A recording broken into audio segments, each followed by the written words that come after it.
अक्षय तृतीयाच्या तुम्हाला सगळ्यांना शुभेच्छा. आजच्या सणाच्याच दिवशी आम्ही बाहेर फिरायला चाललो आहे. अगदी भरपूर दिवसांनी जातो आहे.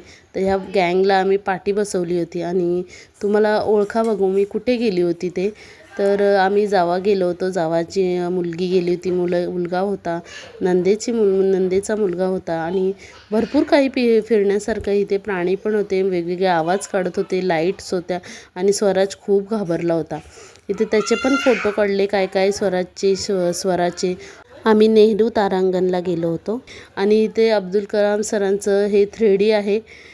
ते आपल्याकडे बघतायत असं आपण जसं फिरू आपल्याकडे बघतात असं आपल्याला वाटतं. नंतर संध्याकाळचं सनसाईड बघून घरी गेलो. तर घरी आल्या आल्या पहिली केस बांधली. मला केस मोकळी असली ना अजिबात जेवण करायला होत नाही. पहिली भाजी घेऊन आलो दुसऱ्या दिवशीची आणि सकाळी काही नैवेद्य केलं नव्हतं म्हणून आता नैवेद्याला खीर केली होती. भेटूया पुढच्या ब्लॉगमध्ये.